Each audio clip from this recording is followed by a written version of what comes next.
Hello +1 class. ਅੱਜ ਆਪਾਂ 9th unit ਸ਼ੁਰੂ ਕਰਨ ਜਾ ਰਹੇ ਹਾਂ, that is mechanical properties of solids. I am your physics lecturer Manju Bala from Government Co-ed Multipurpose Senior Secondary Smart School Passy Road, Patiala. 9th unit ਦਾ first chapter ਹੈ elasticity. ਬੱਚਿਓ ਆਪਾਂ ਹਾਲੇ ਤੱਕ solid bodies ਨੂੰ as a rigid body consider ਕਰਦੇ ਆ ਰਹੇ ਹਾਂ। ਪਿਛਲੇ ਯੂਨਿਟਸ ਆਪਾਂ rigid body ਬਾਰੇ ਪੜ੍ਹਿਆ ਹੈ ਕਿ rigid bodies ਇਸ ਤਰ੍ਹਾਂ ਦੀ ਹੁੰਦੀਆਂ ਜਿਨ੍ਹਾਂ ਦੀ ਇੱਕ definite shape and size ਹੁੰਦਾ ਹੈ। ਇਸ ਦੀ dimensions change ਨਹੀਂ ਹੁੰਦੀਆਂ ਹੈਗੀਆਂ ਜਦੋਂ ਆਪਾਂ ਇਹਨਾਂ ਉੱਤੇ force apply ਕਰਦੇ ਹਾਂ।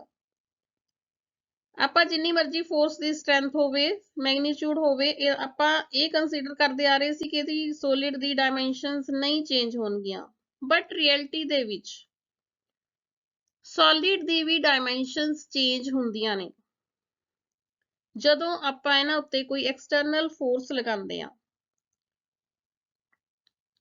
ਇਸ ਤੋਂ ਇਹ ਸ਼ੋ ਹੁੰਦਾ ਹੈ ਕਿ ਜਿਹੜੀ ਸੋਲਿਡ ਬਾਡੀਜ਼ ਹੈ ਪਰਫੈਕਟਲੀ ਰਿਜਿਡ ਬਾਡੀਜ਼ ਨਹੀਂ ਹੁੰਦੀਆਂ ਹੈਗੀਆਂ। ਠੀਕ ਹੈ, ਜਿਸ ਤਰ੍ਹਾਂ ਆਪਾਂ ਇੱਕ ਸਪਰਿੰਗ ਦੇ ਉੱਤੇ weight ਲਟਕਾ ਦਈਏ, ਜਦੋਂ ਉਸ ਤੋਂ ਬਾਅਦ ਆਪਾਂ ਉਸ weight ਨੂੰ ਰਿਮੂਵ ਕਰੀਏ, ਸਪਰਿੰਗ ਦੇ ਵਿੱਚ ਥੋੜੀ ਜਿਹੀ ਚੇਂजेस ਆਈਆਂ ਹੋਣਗੀਆਂ। ਠੀਕ ਹੈ, ਸਪਰਿੰਗ ਸਟ੍ਰੈਚ ਹੋ ਜਾਂਦਾ ਹੈ ਤੇ ਮਤਲਬ ਆਪਾਂ ਕਹਿ ਸਕਦੇ ਹਾਂ ਕਿ ਉਸਦੀ ਓਰੀਜਨਲ ਸਾਈਜ਼ ਤੇ ਸ਼ੇਪ ਨਹੀਂ ਰਹਿੰਦਾ ਹੈਗਾ। ਇਸ ਤੋਂ ਪਹਿਲਾਂ ਆਪਾਂ ਇਲਾਸਟਿਸਿਟੀ ਵਰਡ ਪੜਨ ਤੋਂ ਪਹਿਲਾਂ ਆਪਾਂ ਕੁਝ ਸੋਲਿਡਸ ਦੀ ਪ੍ਰੋਪਰਟੀਜ਼ ਜਿਹੜੀ ਆਪਾਂ ਹਾਲੇ ਤੱਕ ਪੜ੍ਹਦੇ ਆ ਰਹੇ ਹਾਂ। Solids the definite shape and size ਹੁੰਦਾ ਹੈ। ਸੋਲਿਡ ਕ੍ਰਿਸਟੇਲਾਈਨ ਜਾਂ ਐਮੋਰਫਸ ਹੁੰਦੇ ਆ। ਕ੍ਰਿਸਟੇਲਾਈਨਸ ਜਾਂ ਐਮੋਰਫਸ ਮਤਲਬ ਤੁਹਾਨੂੰ ਪਤਾ ਹੈ ਸੋਲਿਡ ਦੇ ਵਿੱਚ ਜਿਹੜੇ ਮੋਲੀਕਿਊਲਸ ਹੁੰਦੇ ਆ ਉਹਨਾਂ ਦੇ ਵਿੱਚ ਇੰਟਰਨਲ ਫੋਰਸਿਸ ਹੁੰਦੀਆਂ ਨੇ ਜਿਹਦੇ ਨਾਲ ਉਹ ਕਲੋਜ਼ਲੀ ਪੈਕਡ ਹੁੰਦੇ ਨੇ। ਜੇ ਇਹ ਜਿਹੜੇ ਪਾਰਟੀਕਲਸ ਹੈ ਜਾਂ ਮੋਲੀਕਿਊਲਸ ਹੈ ਇੱਕ ਡੈਫੀਨਿਟ ਸ਼ੇਪ ਦੇ ਵਿੱਚ ਡੈਫੀਨਿਟ ਐਰੇ ਦੇ ਨਾਲ ਪ੍ਰੋਗਰਾਮ ਦੇ ਨਾਲ ਅਟੈਚ ਹੈ ਇੱਕ ਦੂਜੇ ਦੇ ਨਾਲ, then that solid is crystalline. ਜੇ irregular attach ਹੈ ਇਹ, then that solid is amorphous. Solids the density liquid state ਨਾਲੋਂ higher ਹੁੰਦੀ ਹੈ। density ਤੁਹਾਨੂੰ ਪਤਾ ਹੈ mass per unit volume. Solids ਦੀ density ਮਤਲਬ ਜਿੰਨੀ ਵੋਲਿਊਮ ਦੇ ਵਿੱਚ ਜਿੰਨਾ ਮਾਸ ਮੈਟਰ ਆਕੂਪਾਈ ਹੋਇਆ ਹੋਇਆ ਹੈ, that is density. Density is mass per unit volume. Solids ਦੀ ਉਹ density liquids ਨਾਲੋਂ ਜ਼ਿਆਦਾ ਹੁੰਦੀ ਹੈ।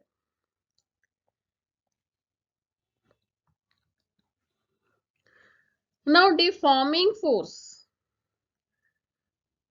ਕਿਸੇ ਦੀ ਸ਼ੇਪ ਸਾਈਜ਼ ਨੂੰ ਡਿਫਾਰਮ ਕਰ ਰਹੀ ਹੈ, ਜੋ ਉਹਦੀ ਓਰੀਜਨਲ ਫਾਰਮ ਸੀਗੀ ਉਸ ਨੂੰ ਡੀਫਾਰਮ ਕਰ ਰਹੀ ਹੈ।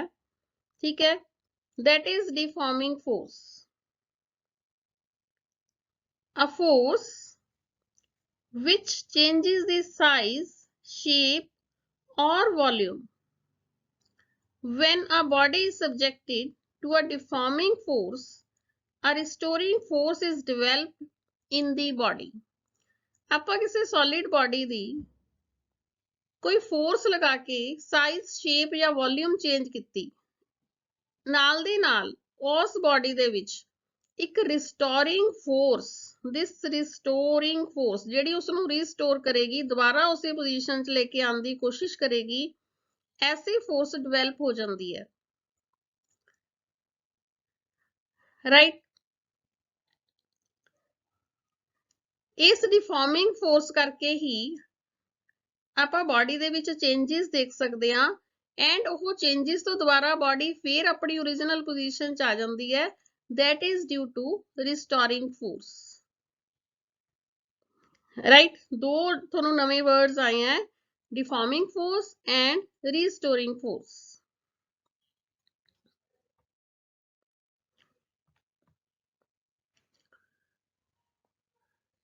Now the next term is elasticity. किसी बॉडी दे विच ऐसी क्वालिटी जिस करके वो अपनी ओरिजिनल शेप ते साइज दे विच आ सकती है, that property of solid is called elasticity.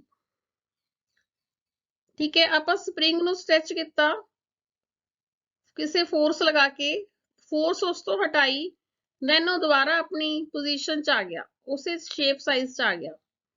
ठीक है, this is called elasticity of that spring.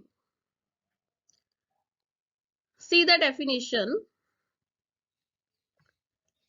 The property of a body by virtue of which it tends to regain its original size and shape when the applied force is removed is known as elasticity।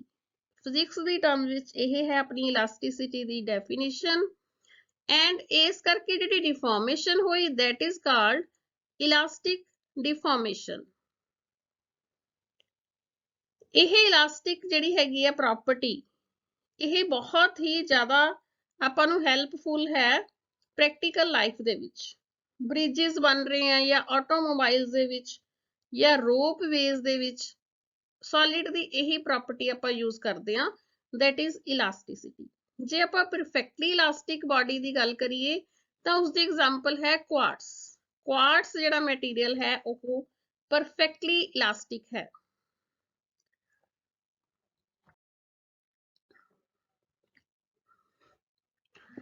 ਇੱਕ term ਹੈ ਪਲਾਸਟਿਸਿਟੀ। कोई body perfectly plastic भी हो सकती है, मतलब उस elastic दी property नहीं होएगी। इलास्टिक दी प्रॉपर्टी नहीं होएगी मतलब जेडी अपनी दोबारा उस स्टेट दे विच वापस नहीं आ सकती। Substances which do not retain their state when deforming forces are removed are called plastic। ठीक है, ਆਪਾਂ डिफॉर्मिंग फोर्स हटाई बट वो अपनी दोबारा ओरिजिनल पोजीशन च बॉडी नहीं आ सकी। ठीक है, that body will be called plastic and this property ਨੂੰ ਆਪਾਂ ਕਹਿੰਦੇ ਆ plasticity। एग्जांपल्स हैं plastic bodies ਦੀਆਂ। सब तो बेस्ट एग्जांपल है putty, right, mud, paraffin wax। these are the examples of nearly perfectly plastic bodies। जे ਆਪਾਂ फैक्ट ਦੀ ਗੱਲ ਕਰੀਏ, कोई भी बॉडी परफेक्टली प्लास्टिक या परफेक्टली इलास्टिक नहीं हुंदी हैगी। कुछ डिग्री तक प्लास्टिसिटी हुंदी है बॉडी दे विच या कुछ डिग्री तक इलास्टिसिटी हुंदी है। बस बॉडीज दे विच ये इलास्टिसिटी ते प्लास्टिसिटी जिहड़ी हैगी है वही डिफर करती है।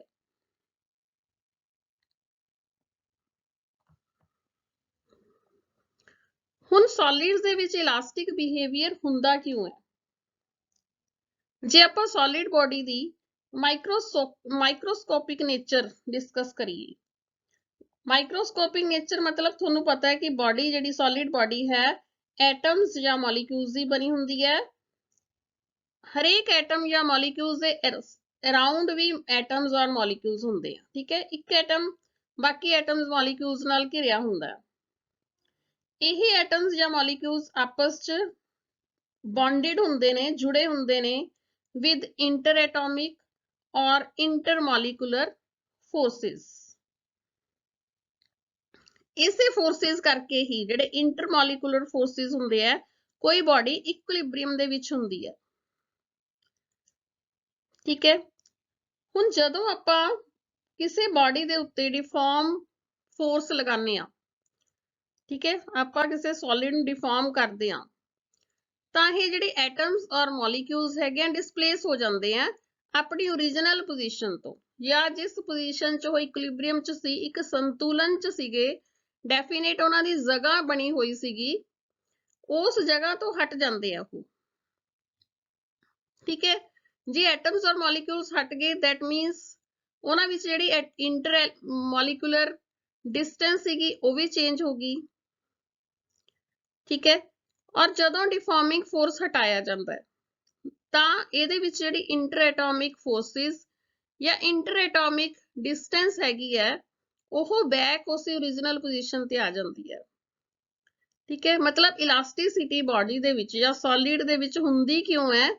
ਉਹ ਹੁੰਦੀ ਹੈ ਐਟਮਸ ਜਾਂ ਮੋਲੀਕਿਊਲਸ ਆਪਣੀ ਓਰੀਜਨਲ ਪੋਜੀਸ਼ਨ ਤੋਂ ਡਿਸਪਲੇਸ ਹੋ ਜਾਂਦੇ ਆ। ਠੀਕ ਹੈ, ਉਹ ਡਿਸਪਲੇਸ ਹੋ ਕੇ ਦੁਬਾਰਾ ਉਸੇ ਓਰੀਜਨਲ ਪੋਜੀਸ਼ਨ 'ਚ ਆ ਜਾਂਦੇ ਆ, then it is called elasticity of that solid. So when a solid is deformed, the atoms or molecules are displaced from their equilibrium positions, causing a change in the interatomic or intermolecular distances. And when the deforming force is removed, the interatomic forces tend to drive them back to their original positions. Thus, the body regains its original shape and size. So, this is the reason of elastic behavior of solids.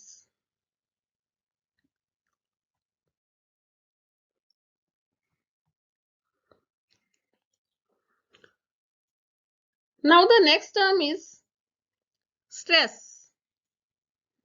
ਜਦੋਂ ਆਪਾਂ ਕਿਸੇ body ਦੇ ਉੱਤੇ ਡਿਫਾਰਮਿੰਗ force ਲਗਾ ਰਹੇ ਹਾਂ ਤਾਂ ਉਸ ਬਾਡੀ ਦੀ ਕਨਫੀਗਰੇਸ਼ਨ, ਠੀਕ ਹੈ, ਕਨਫੀਗਰੇਸ਼ਨ ਮਤਲਬ ਉਸਦੀ ਬਣਤਰ ਜਿਹੜੀ ਹੈਗੀ ਆਪਾਂ ਚੇਂਜ ਕਰ ਰਹੇ ਹਾਂ।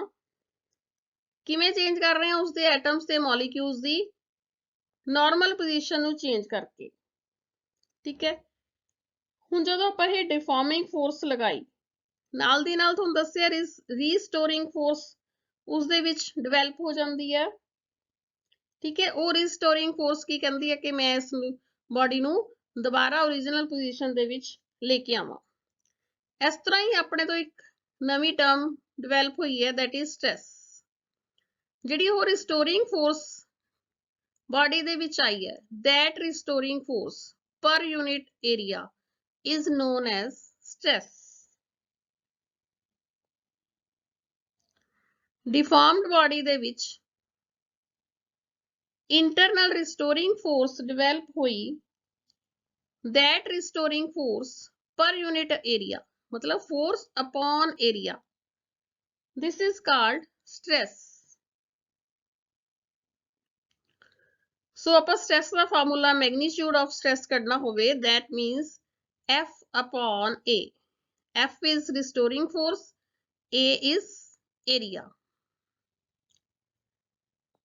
ਜੇ ਬਾਡੀ ਦੀ ਕਨਫੀਗਰੇਸ਼ਨ ਦੇ ਵਿੱਚ ਪਰਮਾਨੈਂਟ ਚੇਂਜ ਨਹੀਂ ਹੋਈ ਹੈਗੀ, ਮਤਲਬ ਬਾਡੀ ਪਲਾਸਟਿਕ ਨਹੀਂ ਹੈਗੀ, then restoring force deforming force ਦੇ ਇਕੁਅਲ ਹੋਏਗਾ।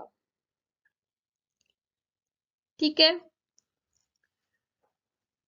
ਜੇ ਆਪਾਂ ਸਟ੍ਰੈਸ ਦੇ SI ਯੂਨਿਟ ਦੀ ਗੱਲ ਕਰੀਏ, that will be ਨਿਊਟਨ ਪਰ ਮੀਟਰ ਸਕੁਅਰ। ਤੁਸੀਂ ਦੇਖਿਆ ਕਿ F ਦਾ ਜਿਹੜਾ ਹੈਗਾ ਯੂਨਿਟ ਹੁੰਦਾ ਨਿਊਟਨ, A ਦਾ ਪਰ ਮੀਟਰ ਸਕੁਅਰ, ਅਪੋਨ A ਇਸ ਕਰਕੇ ਪਰ ਮੀਟਰ ਸਕੁਅਰ ਆਏਗਾ। ਠੀਕ ਹੈ, A ਦਾ ਯੂਨਿਟ ਹੁੰਦਾ metre square, but F upon A ਹੈ, ਇਸ ਕਰਕੇ ਇਸ ਦਾ ਯੂਨਿਟ ਬਣ ਜਾਏਗਾ ਨਿਊਟਨ ਪਰ ਮੀਟਰ ਸਕੁਅਰ। ਔਰ ਨਿਊਟਨ ਪਰ ਮੀਟਰ ਸਕੁਅਰ ਨੂੰ ਤੁਹਾਨੂੰ ਪਤਾ ਹੈ ਆਪਾਂ ਪਾਸਕਲ ਵੀ ਕਹਿੰਦੇ ਹਾਂ। ਠੀਕ ਹੈ, ਪਾਸਕਲ ਨੂੰ ਡਿਨੋਟ ਕਰਦੇ ਹਾਂ ਆਪਾਂ PA ਨਾਲ। ਜੇ ਆਪਾਂ CGS ਸਿਸਟਮ 'ਚ ਗੱਲ ਕਰੀਏ ਤਾਂ ਸਟ੍ਰੈਸ ਦਾ CGS ਸਿਸਟਮ ਦੇ ਵਿੱਚ ਯੂਨਿਟ ਹੋਏਗਾ ਡਾਈਨ ਪਰ centimetre square. Dimensional formula ML-1 T-2, ਇਹ ਤੁਸੀਂ ਕੱਢ ਸਕਦੇ ਹੋ ਕਿਉਂਕਿ ਤੁਹਾਨੂੰ ਫੋਰਸ ਦਾ ਵੀ ਪਤਾ ਹੈ ਡਾਇਮੈਂਸ਼ਨਲ ਫਾਰਮੂਲਾ, ਏਰੀਆ ਦਾ ਵੀ ਪਤਾ ਹੈ।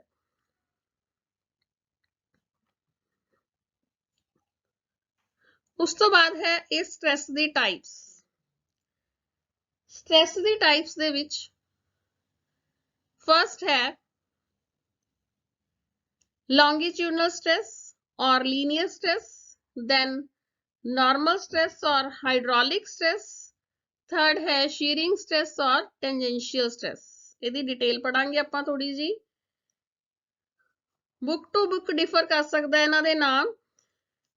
ठीक है, जो मैं ਤੁਹਾਨੂੰ ਲੈ ਕੇ ਆਈ ਹਾਂ ਉਹ ਹੈ longitudinal stress ਜਾਂ linear stress, second normal stress और hydraulic stress, third shearing stress और tangential stress।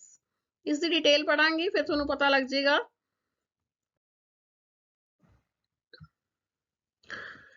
Longitudinal stress. Longitudinal word ਤੋਂ ਹੀ ਤੁਹਾਨੂੰ ਪਤਾ ਲੱਗ ਰਿਹਾ ਜਦੋਂ ਆਪਾਂ ਕਿਸੇ ਬੋਡੀ ਤੇ ਸਟ੍ਰੈਸ ਦਿੱਤਾ ਤਾਂ ਇਸ ਦੀ ਲੈਂਥ ਦੇ ਵਿੱਚ ਚੇਂਜ ਆਈ। ਲੈਂਥ ਮਤਲਬ ਇਲੋਂਗੇਸ਼ਨ ਹੋ ਗਈ ਜਾਂ ਕੰਪਰੈਸ਼ਨ ਹੋ ਗਿਆ। ਜਿਸ ਤਰ੍ਹਾਂ ਤੁਸੀਂ ਇੱਕ ਸਪਰਿੰਗ ਨੂੰ ਦੇਖ ਸਕਦੇ ਹੋ, ਸਪਰਿੰਗ ਨੂੰ ਆਪਾਂ ਖਿੱਚ ਵੀ ਸਕਦੇ ਹਾਂ, ਸਪਰਿੰਗ ਨੂੰ ਆਪਾਂ ਦਬਾ ਵੀ ਸਕਦੇ ਹਾਂ। ਜਦੋਂ ਖਿੱਚ ਕੇ ਉਹਦੀ ਲੈਂਥ ਲੰਬੀ ਕਰ ਰਹੇ ਹਾਂ then that is elongation। ਜਦੋਂ ਆਪਾਂ ਉਸ ਨੂੰ ਨਪੀੜ ਰਹੇ ਹਾਂ then this is compression। ਜਦੋਂ elongation ਹੋ ਰਹੀ ਹੈ then it is called tensile stress। ਔਰ ਜਦੋਂ ਆਪਾਂ ਸਪਰਿੰਗ ਨੂੰ ਨਪੀੜ ਰਹੇ ਹਾਂ ਜਾਂ ਕਿਸੇ ਸੋਲਿਡ ਬੋਡੀ ਨੂੰ ਨਪੀੜ ਰਹੇ ਹਾਂ then that is compressive stress।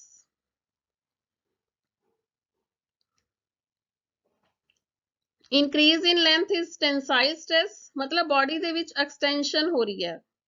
ਜਦੋਂ ਆਪਾਂ ਫੋਰਸ ਅਪਲਾਈ ਕੀਤਾ ਬੋਡੀ ਦੇ ਵਿੱਚ ਐਕਸਟੈਂਸ਼ਨ ਹੋਈ then it is tensile stress। ਇਸ ਤਰ੍ਹਾਂ ਹੀ ਜਦੋਂ ਲੈਂਥ ਡਿਕਰੀਜ਼ ਹੋਈ ਕਿਸੇ body the then that is compressive stress। ਕੋਈ ਵਾਇਰ ਲੈ ਸਕਦੇ ਹਾਂ ਆਪਾਂ, ਤੁਸੀਂ ਡੇਲੀ ਲਾਈਫ ਦੇ ਵਿੱਚ ਇਹ ਦੇਖਦੇ ਹੀ ਹੋ ਐਗਜ਼ਾਮਪਲਸ, ਠੀਕ ਹੈ। ਮਤਲਬ ਜਦੋਂ ਸੋਲਿਡ ਸਿਲੰਡਰ ਨੂੰ ਆਪਾਂ ਕੰਪਰੈਸ ਕਰਦੇ ਹਾਂ ਦੋ ਇਕੁਅਲ ਫੋਰਸਿਸ ਨਾਲ, ਠੀਕ ਹੈ, ਇਸ ਦੀ ਰਿਸਟੋਰਿੰਗ ਫੋਰਸ ਪਰ unit area that will be called compressive stress।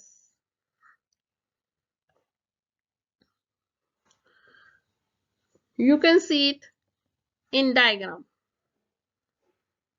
ਠੀਕ ਹੈ, ਇੱਕ ਕੇਸ ਦੇ ਵਿੱਚ ਆਪਾਂ ਲੈਂਥ ਲੌਂਗ ਕਰਕੇ ਦਿਖਾਈ ਹੈ। ਦੇਖੋ ओरिजिनल ਲੈਂਥ ਸੀਗੀ L ਸਿਲੰਡਰ ਦੀ, ਆਪਾਂ ਉਸ ਨੂੰ ਸਟ੍ਰੈਚ ਕੀਤਾ, ਸਟ੍ਰੈਚ ਕਰਕੇ ਆਪਣੇ ਕੋਲੇ ਡੈਲਟਾ L ਲੈਂਥ ਜਿਹੜੀ ਹੈਗੀ ਇਨਕਰੀਜ਼ ਹੋ ਗਈ, ਠੀਕ ਹੈ। then ਟੋਟਲ ਲੈਂਥ ਹੋ ਗਈ L plus ਡੈਲਟਾ L। ਇਹ ਹੋ ਗਿਆ ਆਪਣਾ ਟੈਂਸਾਈਲ ਸਟ੍ਰੈਸ। ਇਸ ਤਰ੍ਹਾਂ ਹੀ ਜੇ ਆਪਾਂ ਡਿਕਰੀਜ਼ ਕਰ ਰਹੇ ਹਾਂ then ਮਤਲਬ ਜੇ ओरिजिनल ਲੈਂਥ ਇਹ ਸੀਗੀ, ਠੀਕ ਹੈ, ਫਿਰ ਆਪਾਂ ਉਹਨੂੰ ਕੰਪਰੈਸ ਕਰਤਾ, ਉਹਦੀ ਲੈਂਥ ਘਟ ਗਈ then this is compressive stress।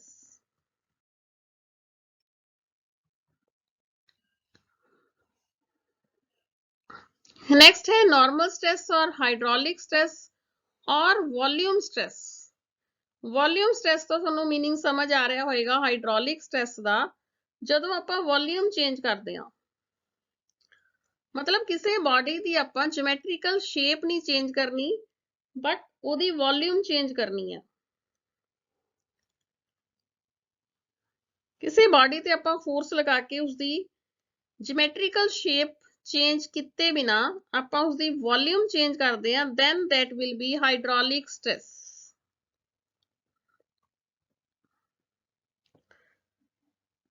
look at this। ਆਪਣੇ ਕੋਲ ਕੋਈ ਸਫੀਅਰ ਸੀਗਾ, ਠੀਕ ਹੈ, ਡੋਟਡ ਲਾਈਨ ਵਾਲਾ, ਉਸ ਤੋਂ ਬਾਅਦ ਉਸਦੀ ਵੋਲਿਊਮ V ਸੀ, ਆਪਾਂ ਸਟ੍ਰੈਸ ਦੇ ਨਾਲ ਉਸਦੀ ਵੋਲਿਊਮ V ਡੈਸ਼ ਕਰਤੀ, ਚੇਂਜ ਕਰਤੀ, ਬਟ ਉਹਦੀ ਜਿਓਮੈਟ੍ਰੀਕਲ ਸ਼ੇਪ ਪਹਿਲਾਂ ਵੀ ਉਹ sphere C, this is also sphere geometrical shape and this is also sphere, ठीक है। this is the example।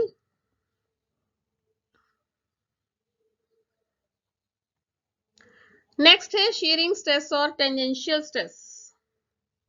ਜਦੋਂ ਆਪਾਂ deforming force ਦੇ ਨਾਲ ਕਿਸੇ body ਦੀ surface ਤੇ tangentially ਉਹ deforming force ਦੇ ਨਾਲ ਉਸਦੀ shape change ਕੀਤੀ but volume नहीं change ਕੀਤੀ ਹੈਗੀ।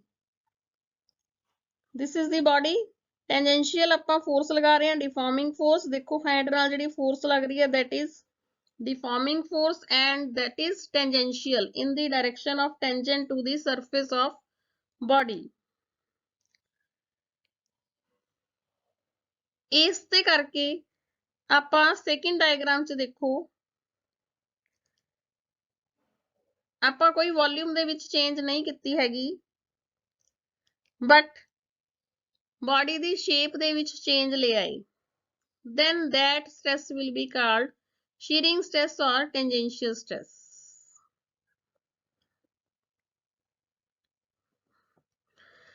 ਇਹ ਸਾਰੇ ਸਟ੍ਰੈਸ ਦੇ ਵਿੱਚ ਫਾਰਮੂਲਾ ਉਹੀ ਹੋਏਗਾ ਫੋਰਸ ਅਪਨ ਏਰੀਆ। ਜਿਹੜਾ ਆਪਾਂ ਸਟ੍ਰੈਸ ਦਾ ਫਾਰਮੂਲਾ ਪਿੱਛੇ ਸਲਾਈਡ 'ਚ ਪੜ੍ਹ ਕੇ ਆਏ ਆ, ਫੋਰਸ ਅਪਨ ਏਰੀਆ ਮਤਲਬ ਸਟ੍ਰੈਸ ਹੋਏਗਾ magnitude of force applied upon magnitude of area of cross section.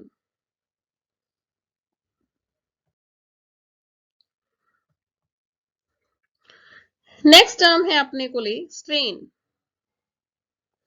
ਆਪਾਂ ਕਿਸੇ ਬਾਡੀ ਤੇ ਡਿਫਾਰਮਿੰਗ ਫੋਰਸ ਲਗਾਈ ਦੈਨ ਉਹਦੀ ਕਨਫਿਗਰੇਸ਼ਨ ਦੇ ਵਿੱਚ ਚੇਂਜ ਆ ਗਈ ਮਤਲਬ ਉਸ ਬਾਡੀ ਦੇ ਵਿੱਚ ਸਟ੍ਰੇਨਡ ਆ ਗਿਆ, ਠੀਕ ਹੈ, ਬਾਡੀ ਡਿਫਾਰਮ ਹੋ ਗਈ। that change, ठीक है, उस चेंज ਨੂੰ कंसीडर करते हुए ਆਪਾਂ एक नवा वर्ड लेके आए हैं that is strain। strain, it is the ratio of change in the dimension to the original dimension, ठीक है, कितनी डायमेंशन चेंज हुई अपॉन ओरिजिनल डायमेंशन। कन्फिगरेशन भी कह सकते हो इसमें, तुसी डायमेंशंस भी कह सकते हो। हुण देखो change in configuration upon original configuration या change in dimension upon original dimension. हुण दोनों क्वांटिटी सेम है, इस करके दा कोई यूनिट नहीं होएगा और कोई डायमेंशंस नहीं होएगी, क्योंकि तुहानूं पहलां ही दस्सिया वे दो इक्को तरह दी क्वांटिटीज़ दी जिहड़ी रेशो हुंदी है उहदे विच कोई यूनिट नहीं हुंदा हैगा, कोई डायमेंशंस नहीं हुंदियां हैगियां। नेक्स्ट है लॉन्गिट्यूडनल और लीनियर स्ट्रेन। डिफॉर्मिंग फोर्स करके किसी बॉडी दे विच लेंथ दे विच सिर्फ लेंथ दे विच जे चेंज आई है तां इस तरह जिहड़ा स्ट्रेन प्रोड्यूस होया body they which that will be called longitudinal strain. Definition तुसी स्क्रीन ते देख रहे हो। It is the ratio of change in length, मतलब जिन्नी लेंथ चेंज आई, सपोज पहला 5 सेंटीमीटर सी फिर 6 सेंटीमीटर होगी, मतलब 1 सेंटीमीटर चेंज आई, ठीक है, this is delta L, 1 centimetre is delta L two the original length of the body, मतलब इस केस होएगा 5 centimetre. So delta L upon L, change in length upon original length, 1 centimeter upon 5 centimeter, this will be longitudinal strain।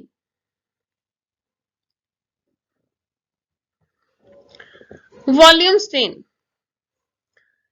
जदों किसी दी body दी volume change हुई, ठीक है, ratio of change in volume to the original volume, so volume strain will be equal to delta V upon we.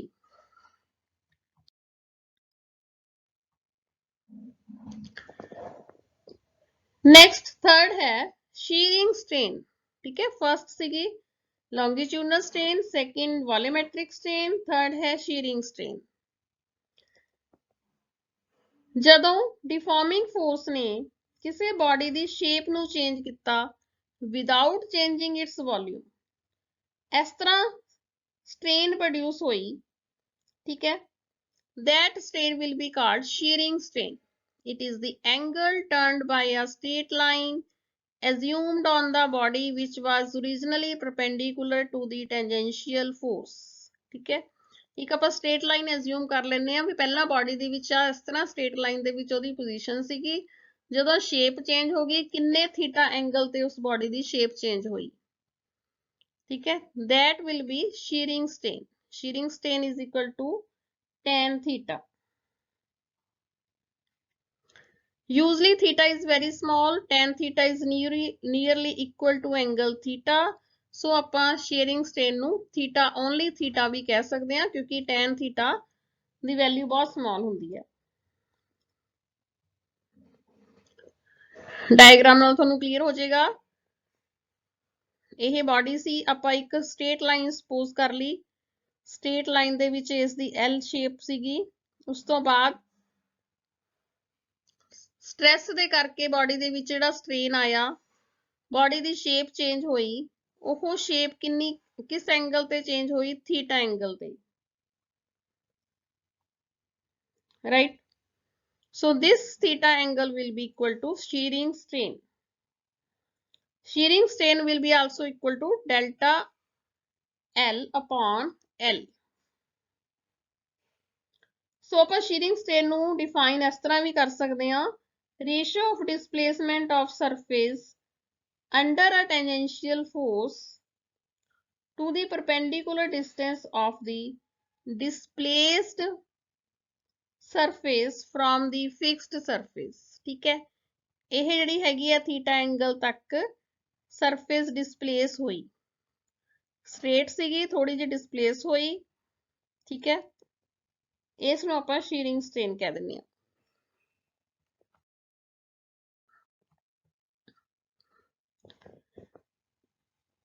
ਹੁਕਸ ਲਾ ਪੜਨ ਤੋਂ ਪਹਿਲਾਂ ਆਪਾਂ ਇੱਕ ਛੋਟੀ ਜਿਹੀ ਟਰਮ ਹੈ ਇਲਾਸਟਿਕ ਲਿਮਿਟ।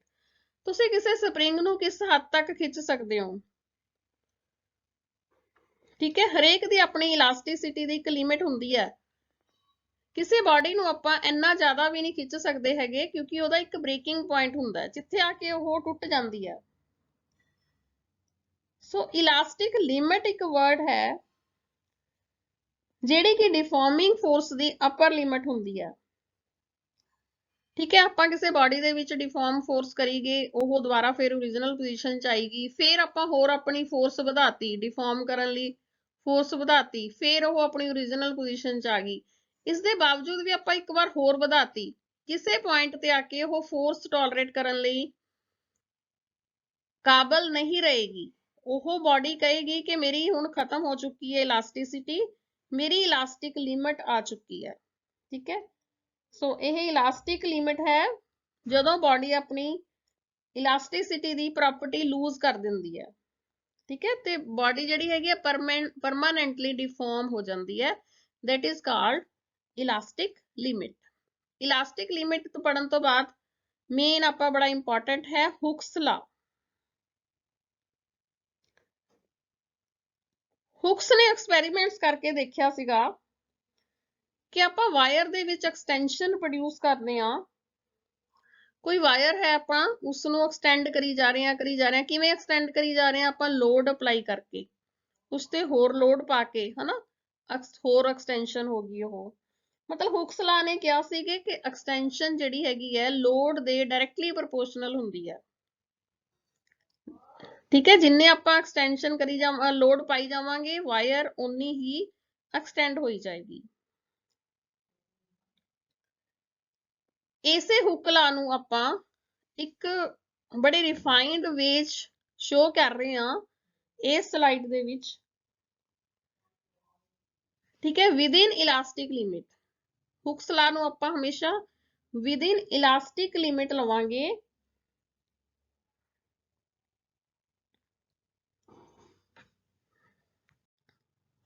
ਮਤਲਬ ਹੁਕਸ ਲਾ ਦੇਖੋ ਹਰੇਕ ਕੇਸ ਚ ਐਪਲੀਕੇਬਲ ਸੀਗਾ, ਚਾਹੇ ਉਹ ਕੰਪਰੈਸ਼ਨ ਹੋ ਰਹੀ ਹੈ, ਚਾਹੇ ਬੈਂਡਿੰਗ ਹੋ ਰਹੀ ਹੈ ਕੋਈ ਵਾਇਰ ਜਾਂ ਕੋਈ ਸੋਲਿਡ ਬਾਡੀ, ਜਾਂ ਟਵਿਸਟਿੰਗ ਹੋ ਰਹੀ ਹੈ, ਠੀਕ ਹੈ। ਉਸ ਚ ਆਪਾਂ ਹਰੇਕ ਚ ਇਹ ਦੇਖਿਆ ਸੀਗਾ ਵੀ ਜਿਵੇਂ ਆਪਾਂ ਲੋਡ ਵਧਾਉਂਦੇ ਜਾਂਦੇ ਹਾਂ ਉਸ ਤਰ੍ਹਾਂ ਐਕਸਟੈਂਸ਼ਨ ਹੁੰਦੀ ਜਾਂਦੀ ਹੈ। ਇਸ ਹੁਕਸ ਲਾ ਨੂੰ ਥੋੜਾ ਮੋਡੀਫਾਈ ਕੀਤਾ ਗਿਆ, ਦੈਨ ਆਪਣੇ ਕੋਲ ਫਾਈਨਲ ਰਿਜ਼ਲਟ ਆਇਆ ਕਿ ਹੁਕਸ ਲਾ ਦੇ according stress is directly proportional to strain. ਮਤਲਬ ਇਲਾਸਟਿਕ ਲਿਮਿਟ ਦੇ ਵਿੱਚ ਜਿੰਨਾ ਆਪਾਂ ਸਟ੍ਰੈਸ ਪ੍ਰੋਡਿਊਸ ਕਰ ਰਹੇ ਹਾਂ, ਉਹ ਉਸ ਬਾਡੀ ਦੇ ਵਿੱਚ ਸਟ੍ਰੇਨ ਜਿੰਨਾ ਪ੍ਰੋਡਿਊਸ ਹੋ ਰਿਹਾ ਉਹਦੇ ਬਿਲਕੁਲ ਡਾਇਰੈਕਟਲੀ ਪ੍ਰੋਪੋਰਸ਼ਨਲ ਹੈ। So stress is equal to K into strain. Now this K is constant and is K ਨੂੰ ਆਪਾਂ ਕਹਿੰਦੇ ਹਾਂ modulus of elasticity of the material of the body, right? K is proportionality constant and its the name है modulus of elasticity.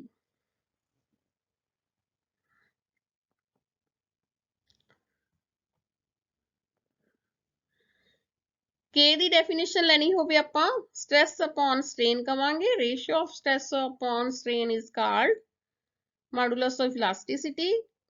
ਇਹ modulus of elasticity ਜਾਂ K ਦੀ value ਕਿਸ ਤੇ depend ਕਰਦੀ ਹੈ, ਜਿਸ ਬਾਡੀ ਤੇ ਆਪਾਂ देख रहे हैं स्ट्रेस और स्ट्रेन उसके मटीरियल दी नेचर ते एंड टेंपरेचर ते। ठीक है, दो क्वांटिटीज ते मॉडुलस ऑफ इलास्टिसिटी डिपेंड करता है nature of the material of the body and temperature.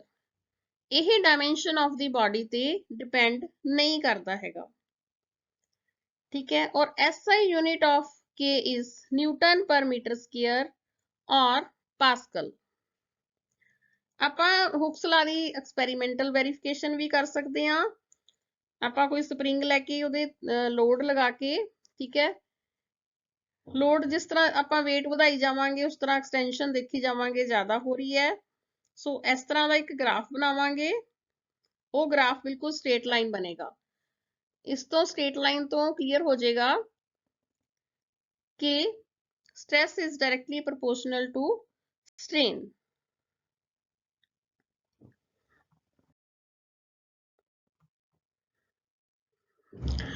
ਹੁਣ ਆਪਾਂ ਸਟੱਡੀ ਕਰਨੀ ਹੈ ਸਟ੍ਰੈਸ ਸਟ੍ਰੇਨ ਕਰਵ। ਕਿਸੇ ਬੋਡੀ ਤੇ ਆਪਾਂ ਸਟ੍ਰੈਸ ਪਾ ਰਹੇ ਹਾਂ, ਸਟ੍ਰੇਨ ਆ ਰਿਹਾ ਹੈ, ਤਾਂ ਉਸ ਦਾ ਜੇ ਆਪਾਂ ਗ੍ਰਾਫ ਬਣਾਈਏ, ਉਸ ਗ੍ਰਾਫ ਨੂੰ ਡਿਸਕਸ ਕਰਨਾ ਹੈ ਬੜੀ ਡਿਟੇਲ ਦੇ ਵਿੱਚ।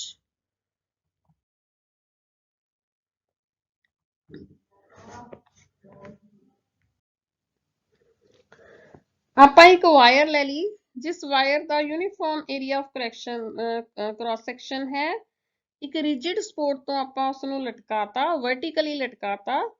ठीक है, दूसरे एंड ਤੇ ਆਪਾਂ नॉन वेट्स लगाई गई। ठीक है, 100 ग्राम, 120 ग्राम, 130 ग्राम, इस तरह करके ਆਪਾਂ weight चेंज करीए। इस तरह ही वर्नियर स्केल ਦੀ ਲਗਾਤੀ ਆਪਾਂ, जिस स्केल ਤੋਂ ਆਪਾਂ देख सकते हैं इस 'ਚ ਕਿੰਨੀ चेंजेस आ रही ਨੇ। ਇਹ ਸਾਰਾ ਕੁਝ ਆਪਾਂ ਇੱਕ ਗ੍ਰਾਫ ਦੀ ਫਾਰਮ ਦੇ ਵਿੱਚ ਬਣਾਇਆ, ਜਿਸ 'ਚ x ਐਕਸਿਸ ਵੱਲ ਆਪਾਂ ਸਟ੍ਰੇਨ ਲੈ ਰਹੇ ਹਾਂ ਐਂਡ y ਐਕਸਿਸ ਵੱਲ ਸਟ੍ਰੈਸ ਲੈ ਰਹੇ ਹਾਂ। ਠੀਕ ਹੈ, ਉਹ ਜਦੋਂ ਆਪਾਂ ਵੈਲਿਊਜ਼ ਨਾਲ ਇੱਕ ਗ੍ਰਾਫ ਬਣਾਇਆ ਤਾਂ ਉਹ ਗ੍ਰਾਫ ਇਸ ਸ਼ੇਪ ਦਾ ਆਇਆ। ਠੀਕ ਹੈ, ਪੂਰੀ ਸ਼ੇਪ ਦੇਖੋ ਤੁਸੀਂ, from point O to A, then B point, then C point, then D and E। ਇਸ ਆਪਾਂ ਕਰਵ ਨੂੰ, ਸਟ੍ਰੈਸ ਸਟ੍ਰੇਨ ਕਰਵ ਨੂੰ डिटेल ਦੇ ਵਿੱਚ ਸਮਝਣਾ ਹੈ। ਉਹ ਰੀਜ਼ਨ ਹੈ ਜਿਹੜਾ OA ਤੱਕ ਪਾਰਟ ਹੈ, ਇਹ portion OA portion straight line ਹੈ। ਇਸ ਤੋਂ ਆਪਾਂ ਨੂੰ ਕਲੀਅਰ ਹੋ ਰਿਹਾ ਹੈ ਕਿ stress is directly proportional to strain. O ਤੋਂ ਲੈ ਕੇ A ਪੁਆਇੰਟ ਤੱਕ ਹੁਕਸ ਲਾ ਫੁੱਲੀ ਓਬੇ ਹੋ ਰਿਹਾ ਹੈ।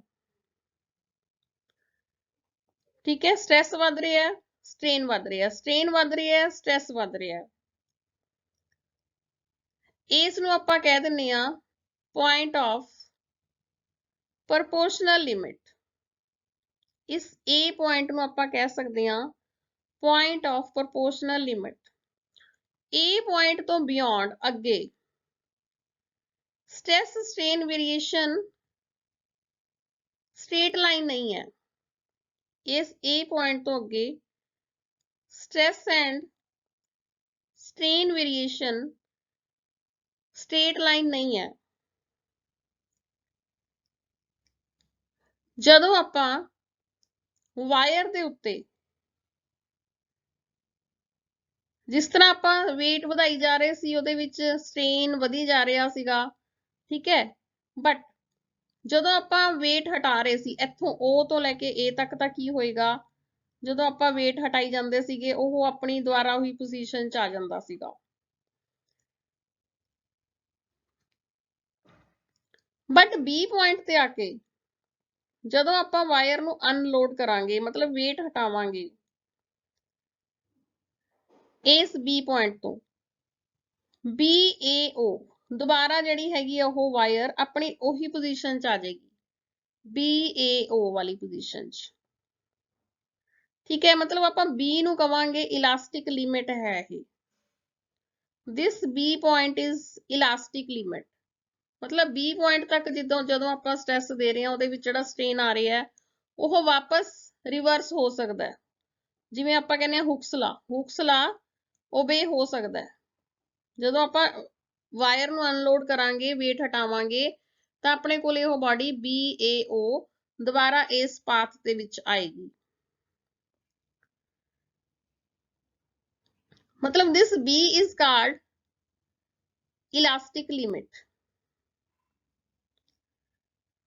ਇਸ A ਤੇ B ਦੇ ਵਿੱਚ ਸਟ੍ਰੇਟ ਲਾਈਨ ਨਹੀਂ ਹੈ, ਮਤਲਬ ਇਸ A ਤੇ B ਦੇ ਵਿੱਚ ਹੁਕਸ ਲਾ ਓਬੇ ਨਹੀਂ ਹੁੰਦਾ ਹੈਗਾ। B ਪੁਆਇੰਟ ਦੇ ਬਿਯੋਂਡ BC ਜਿਹੜੀ ਕਰਵ ਬਣ ਰਹੀ ਹੈ, ਇਸ ਦੇ ਵਿੱਚ ਸਟ੍ਰੇਨ ਬਹੁਤ ਜਲਦੀ ਇਨਕਰੀਜ਼ ਹੋ ਰਹੀ ਹੈ ਸਟ੍ਰੈਸ ਦੇ ਨਾਲੋਂ। ਠੀਕ ਹੈ, ਤੁਸੀਂ ਇਹ ਗ੍ਰਾਫ ਪੜ੍ਹਨਾ ਆਉਂਦਾ ਬੇਟੇ ਤੁਹਾਨੂੰ। ਦੇਖੋ ਇਸ B ਤੇ C ਦੇ ਵਿੱਚ ਕੀ ਹੋ ਰਿਹਾ ਹੈ, ਸਟ੍ਰੈਸ ਇੰਨੀ ਜਲਦੀ ਇਨਕਰੀਜ਼ ਨਹੀਂ ਹੋ ਰਿਹਾ, ਬਟ ਸਟ੍ਰੇਨ ਬਹੁਤ ਜਲਦੀ ਇਨਕਰੀਜ਼ ਹੋ ਰਿਹਾ। ਇਹ graph the slope, the slope of the graph between the stress and strain from point B to C becomes quite small। ਇਹ slope ਬਹੁਤ ਛੋਟੀ ਹੋਗੀ। ਠੀਕ ਹੈ, ਜੇ ਆਪਾਂ ਹੁਣ C ਪੁਆਇੰਟ ਤੇ ਵਾਇਰ ਨੂੰ ਅਨਲੋਡ ਕਰਾਂਗੇ, weight ਹਟਾਵਾਂਗੇ, ਤਾਂ ਆਪਣੇ ਕੋਲ ਇਹ ਪਾਥ ਨਹੀਂ ਮਿਲੇਗਾ, CBAO ਵਾਲਾ ਪਾਥ ਨਹੀਂ ਬਣੇਗਾ। ਠੀਕ ਹੈ, ਕੀ ਬਣੇਗਾ ਆਪਣੇ ਕੋਲ ਪਾਥ, CA ਵਾਲਾ, this ਇੱਥੇ ਪੁਆਇੰਟ ਤੇ ਆ ਕੇ ਇਹਨੂੰ O1 ਪੁਆਇੰਟ ਕਹਿ ਦੋ। C ਤੋਂ ਲੈ ਕੇ O1 ਪੁਆਇੰਟ ਤੱਕ ਆਪਣਾ ਪਾਥ ਬਣੇਗਾ। ਠੀਕ ਹੈ, ਡੋਟਡ ਲਾਈਨ। ਇਸ ਤੋਂ ਕੀ ਇੰਡੀਕੇਟ ਹੁੰਦਾ ਹੈ ਕਿ ਇਸ ਟਾਈਮ ਇਹ ਵਾਇਰ ਕੰਪਲੀਟਲੀ ਅਨਲੋਡਡ ਹੈ, ਸਟ੍ਰੈਸ 0 ਹੈ ਐਂਡ ਸਟ੍ਰੇਨ ਕੀ ਹੈ, O1। ਸਟ੍ਰੇਨ N ਹੈ, ਜਿਹੜਾ ਮੈਂ ਤੁਹਾਨੂੰ ਪੁਆਇੰਟਰ ਦਿਖਾ ਰਹੀ ਹਾਂ, this O ਪੁਆਇੰਟ ਤੋਂ ਲੈ ਕੇ this black dotted ਪੁਆਇੰਟ ਤੱਕ, this is O1। ਇਹਦਾ ਕੀ ਮਤਲਬ ਹੈ, ਪਰਮਾਨੈਂਟ ਸਟ੍ਰੇਨ ਬਣ ਗਿਆ ਇੱਥੇ। O1 ਕੀ ਹੈ, this area, this I have shown this is permanent strain, permanent set ਕਹਿ ਦਿੰਦੇ ਆ ਇਹਨੂੰ। ਇਸ ਡਿਫਾਰਮੇਸ਼ਨ ਨੂੰ ਆਪਾਂ ਕਹਿੰਦੇ ਆ, ਜਦੋਂ ਵਾਇਰ 'ਚ ਇਸ ਤਰ੍ਹਾਂ ਦੀ ਡਿਫਾਰਮੇਸ਼ਨ ਆ ਜਾਂਦੀ ਹੈ, ਮਤਲਬ ਇੱਕ ਪਰਮਾਨੈਂਟ ਸੈੱਟ ਬਣ ਗਿਆ, that is called plastic deformation। ਇਸ BC ਪੁਆਇੰਟ ਦੇ ਉੱਤੇ ਹੁੱਕ ਲਾ ਫੇਲ ਹੋ ਜਾਂਦਾ ਹੈ। ਹੁੱਕ ਲਾ ਫੇਲ ਹੋ ਜਾਂਦਾ ਹੈ ਮਤਲਬ now here stress is not directly proportional to strain।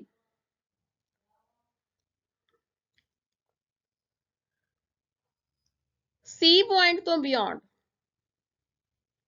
Wire Ki show ਕਰਦੀ ਹੈ, ਵਾਇਰ ਸ਼ੋ ਕਰਦੀ ਹੈ ਕਿ ਸਟ੍ਰੇਨ ਵੱਧਦਾ ਜਾ ਰਿਹਾ ਹੈ, ਸਟ੍ਰੈਸ ਨਹੀਂ ਵੱਧ ਰਿਹਾ ਹੈਗਾ, ਸਟ੍ਰੈਸ ਦੇ ਵਿੱਚ ਓਨਾ ਇਨਕਰੀਜ਼ ਨਹੀਂ ਹੋ ਰਿਹਾ ਹੈਗਾ। this is stress, this is strain। ਤੁਸੀਂ ਦੇਖ ਰਹੇ ਹੋ ਕਿ ਸਟ੍ਰੇਨ ਵੱਧ ਰਿਹਾ ਹੈ ਬਟ ਸਟ੍ਰੈਸ ਓਨਾ ਨਹੀਂ ਵੱਧ ਰਿਹਾ ਹੈਗਾ। ਠੀਕ ਹੈ, ਮਤਲਬ the wire begins to flow down after point C। C point ਤੋਂ ਉਹ ਵਾਇਰ ਫਲੋ ਡਾਊਨ ਹੋਣ ਲੱਗ ਜਾਂਦੀ ਹੈ ਅਪ ਟੂ ਪੁਆਇੰਟ D। ਇਹ ਪੁਆਇੰਟ C ਜਿੱਥੇ ਵਾਇਰ ਫਲੋ ਡਾਊਨ ਹੋਣ ਲੱਗਦੀ ਹੈ, this point is called yield point, right? this C point is called yield point। ਹੁਣ ਇਸ C ਪੁਆਇੰਟ ਤੋਂ ਲੈ ਕੇ D ਪੁਆਇੰਟ ਤੱਕ ਇਹ ਬਿਹੇਵੀਅਰ ਕੀ ਹੋਏਗਾ, ਪਲਾਸਟਿਕ ਬਿਹੇਵੀਅਰ। ਠੀਕ ਹੈ, this will be plastic behavior। ਦੇਖੋ ਆਹ ਵਾਲਾ ਸਾਰਾ ਜਿਹੜਾ ਸੀਗਾ ਇਲਾਸਟਿਕ ਬਿਹੇਵੀਅਰ ਸੀਗਾ, C ਤੋਂ ਅੱਗੇ D ਤੱਕ ਵਾਇਰ ਪਲਾਸਟਿਕ ਬਿਹੇਵੀਅਰ ਸ਼ੋ ਕਰੇਗੀ। ਰਾਈਟ,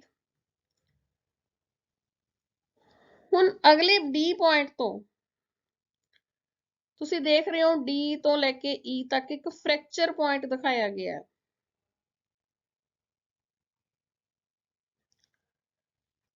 ਜਿਹੜਾ F ਪੁਆਇੰਟ ਤੇ ਸਟ੍ਰੈਸ ਆ ਰਿਹਾ ਹੈ, इसनू फ्रैक्चर पॉइंट क्यों किया गया? फ्रैक्चर या ब्रेकिंग पॉइंट कह दो या अल्टीमेट स्ट्रेस कह दो, इस पॉइंट ते आके वायर जिहड़ी हैगी है ब्रेक हो जाएगी, टुट जाएगी, इस तो वध ओह स्ट्रेस नहीं लै पाएगी, ठीक है। देन दिस पॉइंट ई विल फ्रैक्चर पॉइंट, मतलब ई पॉइंट ते वायर टुट जाएगी। So this was the stress strain curve.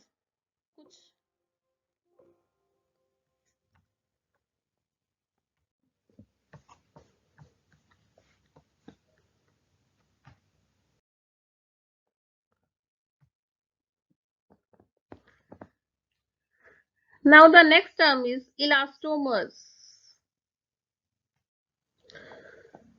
ਬੱਚਿਓ ਆਪਾਂ ਜਿਹੜੀ ਇਹ stress versus strain curve study ਕੀਤੀ ਹੈ, ਇਸ ਦੇ ਵਿੱਚ ਆਪਾਂ 3 ਟਾਈਪਸ ਦੇ ਮਟੀਰੀਅਲਸ ਕਲਾਸੀਫਾਈ ਕੀਤੇ ਹੈ। one is ductile material, second brittle material and third is elastomers. Ductile materials ਕਿਹੜੇ ਹੁੰਦੇ ਹੈ? Those materials which show large plastic range beyond elastic limit, ਠੀਕ ਹੈ। ਤੁਸੀਂ ਦੇਖੀ ਸੀਗੀ ਇਲਾਸਟਿਕ ਲਿਮਿਟ ਤੋਂ ਬਿਯੋਂਡ ਜਿਹੜੇ ਹੈਗੇ ਆ ਪਲਾਸਟਿਕ ਰੇਂਜ ਦੇ ਮਟੀਰੀਅਲ ਹੁੰਦੇ ਆ ਉਹ ਸਾਰੇ। ਇਸ ਤਰ੍ਹਾਂ ਦੇ ਮਟੀਰੀਅਲਸ ਦੇ ਲਈ ਬ੍ਰੇਕਿੰਗ ਪੁਆਇੰਟ ਬਹੁਤ ਅਲੱਗ-ਅਲੱਗ ਹੁੰਦਾ ਹੈ ਇਲਾਸਟਿਕ ਲਿਮਿਟ ਦੇ ਹਿਸਾਬ ਨਾਲ, ਠੀਕ ਹੈ। ਇਸ ਤਰ੍ਹਾਂ ਦੇ ਜਿਹੜੇ ਆਪਾਂ ਡਕਟਾਈਲ ਮਟੀਰੀਅਲ ਹੈਗੇ ਆ, ਸਪਰਿੰਗ ਬਣਾਉਣ ਲਈ ਕਾਪਰ, ਸਿਲਵਰ, ਆਇਰਨ, ਇਸ ਤਰ੍ਹਾਂ ਦੇ ਮਟੀਰੀਅਲ ਨੂੰ ਆਪਾਂ ਡਕਟਾਈਲ ਮਟੀਰੀਅਲ ਕਹਿ ਦਿੰਦੇ ਆ। ਬ੍ਰਿਟਲ ਮਟੀਰੀਅਲ ਦੇ ਵਿੱਚ ਜਿਹੜੇ ਬਹੁਤ ਘੱਟ ਪਲਾਸਟਿਕ ਰੇਂਜ ਦਿਖਾਉਂਦੇ ਆ, ਇਲਾਸਟਿਕ ਲਿਮਿਟ ਤੋਂ ਅੱਗੇ ਥੋੜੀ ਜਿਹੀ ਪਲਾਸਟਿਕ ਰੇਂਜ ਦਿਖਾਉਂਦੇ ਆ, ਉਸਨੂੰ ਆਪਾਂ ਬ੍ਰਿਟਲ ਮਟੀਰੀਅਲ ਕਹਿ ਸਕਦੇ ਆ, ਜਿਸ ਤਰ੍ਹਾਂ ਕਾਸਟ ਆਇਰਨ ਜਾਂ ਗੈਸ। ਥਰਡ ਜਿਹੜਾ ਇੰਪੋਰਟੈਂਟ ਹੈ, ਮੈਂ ਤੁਹਾਨੂੰ ਸਕਰੀਨ ਤੇ ਸ਼ੋ ਕਰ ਰਹੀ ਹਾਂ, that are elastomers. ਇਹ ਉਹ ਮਟੀਰੀਅਲ ਹੁੰਦੇ ਨੇ ਜਿਸ ਸਟ੍ਰੈਸ ਤੇ ਸਟ੍ਰੇਨ ਵੇਰੀਏਸ਼ਨ ਸਟ੍ਰੇਟ ਲਾਈਨ ਨਹੀਂ ਹੁੰਦੀ ਹੈਗੀ। ਇਲਾਸਟਿਕ ਲਿਮਿਟ ਦੇ ਵਿੱਚ within elastic limit stress and strain variation straight line नहीं ਹੁੰਦੀ ਹੈਗੀ। ਇਸ ਤੁਸੀਂ ਹਾਰਟ ਦਾ ਇੱਕ ਟਿਸ਼ੂ ਹੈ ਐਰੋਟਾ, ਉਸ ਦਾ ਜਿਹੜਾ ਹੈਗਾ ਸਟ੍ਰੈਸ ਸਟ੍ਰੇਨ ਕਰਵ ਸ਼ੋ ਕੀਤੀ ਹੋਈ ਹੈ। here strain is taken and along y axis stress is taken. ਜਿਹੜੇ ਮਟੀਰੀਅਲ ਦੀ stress strain curve straight line ਨਹੀਂ ਹੁੰਦੀ ਹੈਗੀ, ਤੁਸੀਂ ਦੇਖ ਰਹੇ ਹੋ ਸਟ੍ਰੇਟ ਲਾਈਨ ਨਹੀਂ ਹੈ, then this material are called elastomers. So substances which can be stressed to cause large strains are called elastomers. ਇਹਨਾਂ ਦੀ ਇਲਾਸਟਿਕ ਰੀਜਨ ਬਹੁਤ ਵੱਡਾ ਹੁੰਦਾ ਹੈ, ਇਹ ਹੁਕਸ ਲਾ ਓਬੇ ਨਹੀਂ ਕਰਦੇ ਹੈਗੇ, ਠੀਕ ਹੈ। ਇਸ ਮਟੀਰੀਅਲ ਦੀ ਕੋਈ ਪਲਾਸਟਿਕ ਰੇਂਜ ਨਹੀਂ ਹੁੰਦੀ ਹੈਗੀ। ਇਹਨਾਂ ਦੀ ਬ੍ਰੇਕਿੰਗ ਪੁਆਇੰਟ ਇਲਾਸਟਿਕ ਲਿਮਿਟ ਦੇ ਜਸਟ ਨੇੜੇ ਹੁੰਦਾ ਹੈ, ਠੀਕ ਹੈ। ਦਿਸ ਐਰੋਟਾ ਇਜ਼ ਟਿਸ਼ੂ, ਇਸ ਟਿਸ਼ੂ ਦਾ ਤੁਹਾਨੂੰ ਕਰਵ ਬਣਾ ਕੇ ਦਿਖਾਈ ਗਈ ਹੈ। So the variation of stress and strain for an elastomer is shown in this diagram. ਤੁਸੀਂ ਦੇਖਿਆ ਹੋਵੇਗਾ ਵੈਸੇ ਵੀ ਜਦੋਂ ਰਬੜ ਨੂੰ ਆਪਾਂ ਸਟ੍ਰੈਚ ਕਰਦੇ ਆ, ਪਹਿਲਾਂ ਤਾਂ ਇਹ ਬੜੀ ਜਲਦੀ ਈਜ਼ੀਲੀ ਸਟ੍ਰੈਚ ਹੋ ਜਾਂਦੀ ਹੈ, ਬਟ ਉਸ ਤੋਂ ਬਾਅਦ ਸਟਿਫ ਹੋ ਜਾਂਦੀ ਹੈ, ਠੀਕ ਹੈ। These bodies are called elastomers.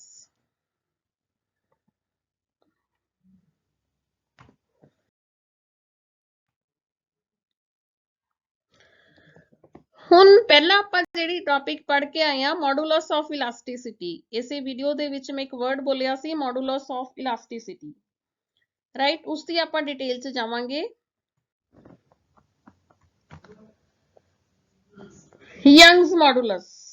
Now what is Young's modulus? Types हैं ये modulus of elasticity the. First है Young's modulus, ठीक है। ਇਹ types ਕਿਵੇਂ ਹੈ, ਕਿਸ ਬੇਸ ਤੇ ਆਪਾਂ ਬਣਾਈਆਂ ਨੇ?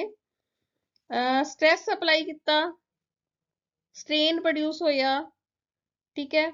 ਉਹ ਜਿਹੜਾ ਸਟ੍ਰੇਨ ਪ੍ਰੋਡਿਊਸ ਹੋਇਆ ਉਸ ਦੇ ਡਿਫਰੈਂਟ ਕੈਟਾਗਰੀ ਦੇ ਅਕੋਰਡਿੰਗ ਆਪਾਂ 3 types of modulus of elasticity ਲਈ फर्स्ट ਜਿਹੜਾ ਹੈ Young's modulus of elasticity the ratio of tensile or compressive stress to the longitudinal strain is defined as Young's modulus and is denoted by symbol Y.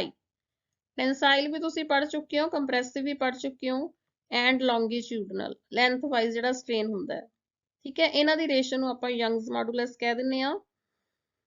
ਹੁਣ ਦੇਖੋ tensile stress ਕੀ ਹੁੰਦਾ ਹੈ F/A ਪਿੱਛੇ ਤੁਸੀਂ ਦੇਖ ਕੇ ਆਏ ਹੋ and longitudinal strain delta L/L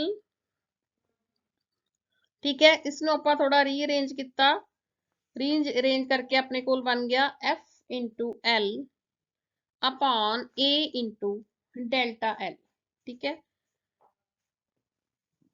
ਹੁਣ ਆਪਾਂ ਇਸ A ਜੇ ਵਾਇਰ ਦਾ क्रॉस सेक्शन एरिया लेना ਤਾਂ पाई r स्क्वायर ਲਵਾਂਗੇ ठीक है। और इसका यूनिट होएगा यंग्स मॉडुलस ਦਾ न्यूटन पर मीटर स्क्वायर या पास्कल ठीक है। यंग्स मॉडुलस ਜੇ ਆਪਾਂ ਵਾਇਰ ਦੀ ਗੱਲ ਕਰੇ ਆ ਤਾਂ ਸਿਗਮਾ अपॉन एप्सिलॉन ठीक है।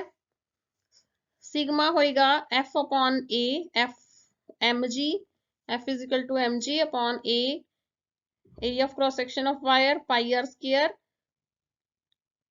epsilon is longitudinal strain that is L upon delta L ठीक है। इसनू फिर ਆਪਾਂ रीअरेंज करता mg into L upon pi r square into delta L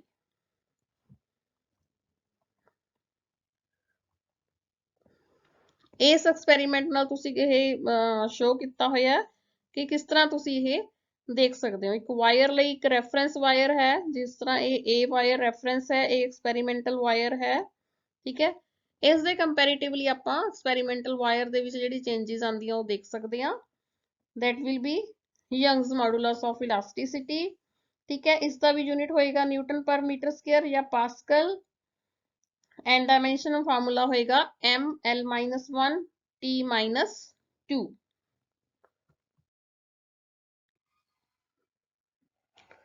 next है shear modulus of the material the ratio of shearing stress to the corresponding shearing strain is called the shear modulus of elasticity right so ਆਪਾਂ ਇਸ ਨੂੰ denote ਕਰਦੇ ਹਾਂ G ਨਾਲ ਤੁਹਾਨੂੰ ਦੱਸਿਆ G ਕੀ ਹੈ ਟੈਂਜੈਂਸ਼ੀਅਲ ਸਟ੍ਰੈਸ ਅਪਨ shearing strain ठीक है। टेंजेंशियल स्ट्रेस या shearing stress to the corresponding shearing strain so G will be equal to F upon A upon delta X upon L delta X ਜਿਹੜੀ ਹੈਗੀ ਆ ਜਿਸ ਜਿਹੜਾ ਚੇਂਜ ਆਇਆ ਕਨਫੀਗਰੇਸ਼ਨ ਚ that is upon original length इसਨੂੰ ਆਪਾਂ थोड़ा रीअरेंज ਕੀਤਾ F cross L upon A cross delta X ठीक है। ਹੁਣ ਇਸ ਨੂੰ ਆਪਾਂ ਥੀਟਾ ਲਿਆ ਜਿਹੜੀ ਚੇਂਜ ਆਈ ਲੈਂਥ ਦੇ ਵਿੱਚ ਉਸ ਨੂੰ ਆਪਾਂ ਥੀਟਾ ਲਿਆ ਠੀਕ ਹੈ। ਸੋ ਇਹ ਬਣ ਗਿਆ ਆਪਣੇ ਕੋਲੇ F upon A upon theta ਮਤਲਬ ਜਿਹੜਾ ਸ਼ੀਅਰਿੰਗ ਸਟ੍ਰੇਨ ਸੀਗਾ ਉਸ ਨੂੰ ਆਪਾਂ ਥੀਟਾ ਲਿਆ ਠੀਕ ਹੈ। ਸੋ ਇਸ ਨੂੰ ਰੀਅਰੇਂਜ ਕੀਤਾ F upon A into theta this is shearing stress shearing stress ਨੂੰ ਆਪਾਂ ਇਸ ਤਰ੍ਹਾਂ ਵੀ ਐਕਸਪ੍ਰੈਸ ਕਰ ਸਕਦੇ ਹਾਂ sigma S is equal to G into theta shear stress ਜਿਹੜਾ ਹੈਗਾ shear modulus of elasticity now this G is shear's modulus of elasticity ਇਹ solids ਦੇ ਵਿੱਚ ਹੀ ਹੁੰਦਾ ਹੈ ਠੀਕ ਹੈ। ਇਹ shear modulus ਜਿਹੜਾ solids ਦਾ ਹੁੰਦਾ ਹੈ ਉਹ Young's modulus ਨਾਲੋਂ ਘੱਟ ਹੀ ਹੁੰਦਾ ਹੈ। ਜ਼ਿਆਦਾਤਰ solid materials ਦੇ ਵਿੱਚ shear modulus ਦੀ value Young modulus ਨਾਲੋਂ 1/3 ਹੁੰਦੀ ਹੈ ਠੀਕ ਹੈ। G is approximately equal to Y upon 3 SI unit of shear modulus is Newton per meter square or Pascal ਇਸ ਤੋਂ ਤੁਸੀਂ ਇੰਨਾ ਹੀ ਕਰਨਾ ਹੈ। ਨੈਕਸਟ ਹੈ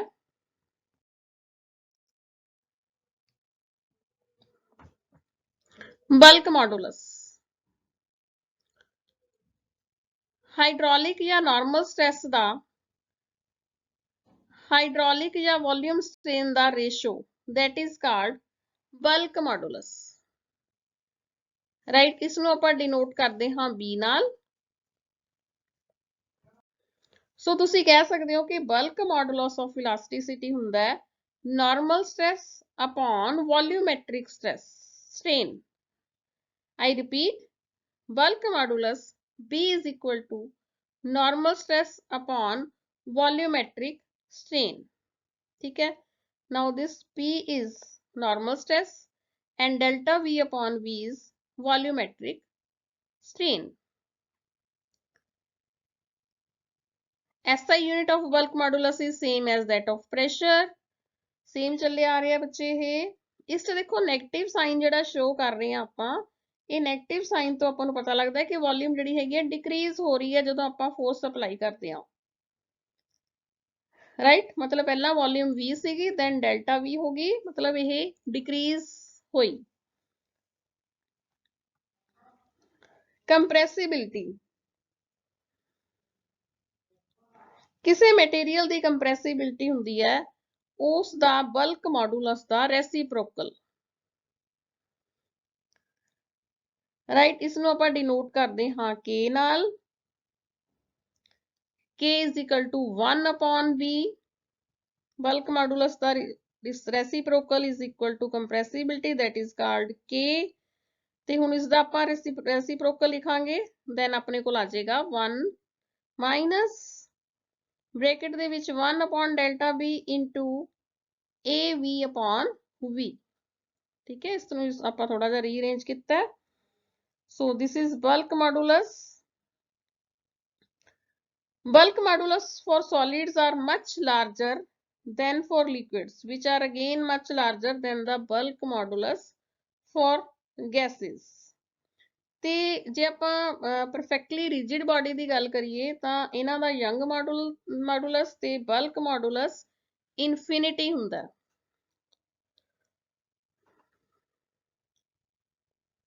ਨੈਕਸਟ ਹੈ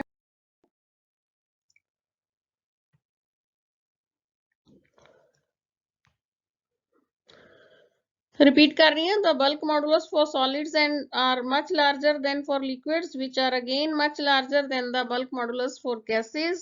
The solids are least compressible where gases are most compressible। Applications of elastic behaviour of materials बड़ा interesting है और प्रैक्टिकल है ये। इलास्टिक बिहेवियर ਦੀ ਆਪਾਂ ਗੱਲ ਕਰ ਲਈ डिटेल ਦੇ ਵਿੱਚ ਕਿ ਮਟੀਰੀਅਲ ਦੇ ਵਿੱਚ ਇਲਾਸਟਿਸਿਟੀ ਹੁੰਦੀ ਹੈ, ਇਲਾਸਟਿਕ ਬਿਹੇਵੀਅਰ ਹੁੰਦਾ ਹੈ, ਬਟ ਉਸ ਦੀ ਐਪਲੀਕੇਸ਼ਨ ਕੀ ਹੈ। ਆਪਾਂ ਪ੍ਰੈਕਟੀਕਲ ਲਾਈਫ ਦੇ ਵਿੱਚ ਜੇ ਗੱਲ ਕਰੀਏ then what is the use।